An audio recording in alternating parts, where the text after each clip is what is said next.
Capítulo 3. El peso de lo cotidiano. Dicen que la rutina es el ancla de la vida. Durante años pensé que esa frase tenía sentido, que los pequeños hábitos de cada día mantenían todo en su lugar. Pero últimamente, esa ancla parece más una carga.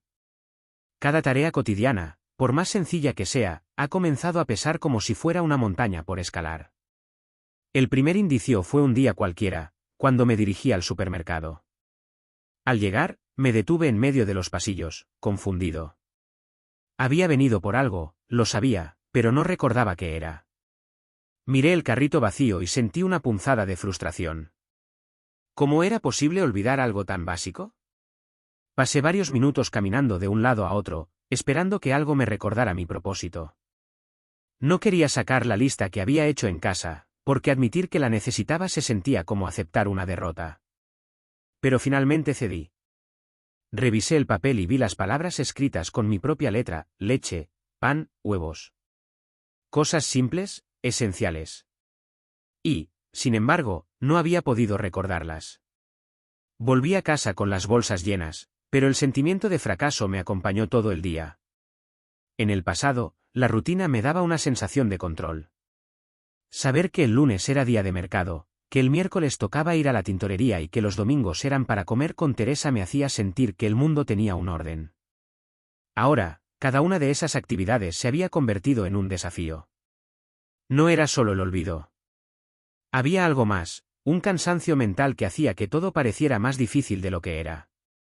Preparar el desayuno, por ejemplo, era una tarea que antes hacía de manera automática. Pero ahora, cada paso requería un esfuerzo consciente: abrir el refrigerador, elegir los ingredientes, recordar si ya había puesto la sal en los huevos o no. Un día, mientras lavaba los platos, rompí un vaso. No fue un accidente, al menos no en el sentido habitual. Lo tenía en la mano, pero mi mente estaba en otra parte. Cuando lo solté, ni siquiera intenté atraparlo. Lo vi caer al suelo y hacerse añicos, como si fuera un símbolo de mi propia fragilidad. No es el fin del mundo, me dije en voz baja, mientras barría los pedazos.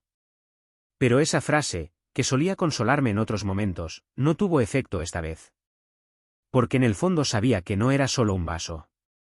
Era un recordatorio de que estaba perdiendo algo más importante: mi capacidad para moverme por el mundo con confianza.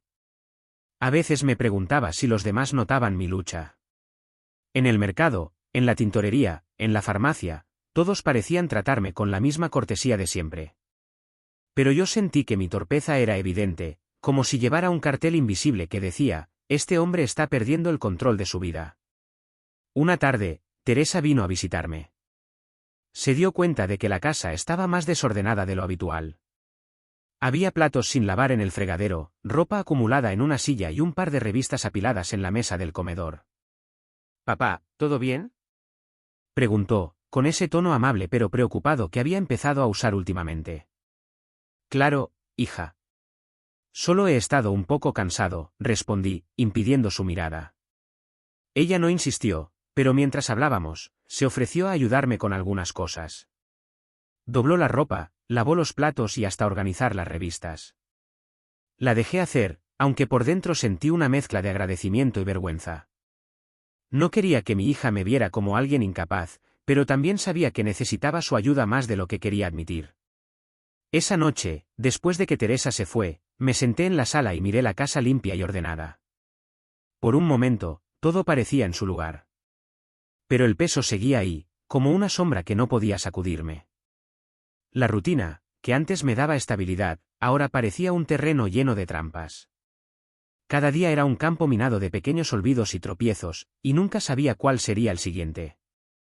Al día siguiente, decidí enfrentar mi miedo.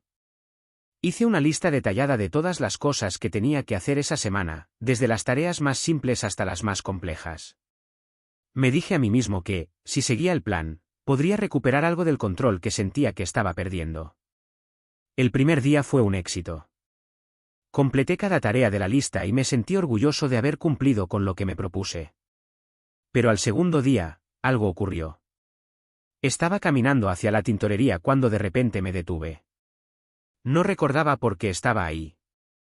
Sabía que había algo que tenía que hacer, pero no podía recordarlo. Saqué mi lista y la revisada. Recoger la ropa, decía en letras claras. Pero incluso con esa pista, me tomó varios minutos recordar que la había dejado allí la semana pasada. Esa experiencia me hizo darme cuenta de algo, no se trataba solo de seguir una lista. Había algo más profundo, algo que me estaba robando la capacidad de vivir el presente con fluidez. Esa noche escribí en mi diario. Hoy sentí que mi vida está dividida en fragmentos. Cada tarea, cada recuerdo, cada momento, está desconectado de los demás. No sé cómo unir las piezas. Y lo peor es que tengo miedo de que, algún día, ya no quede nada que unir. El peso de lo cotidiano, me di cuenta, no era solo el esfuerzo físico o mental que requería cada tarea. Era el miedo de que esas pequeñas cosas que conformaban mi vida diaria comenzaran a desaparecer, una por una, hasta que yo mismo me convertiría en un extraño en mi propia historia.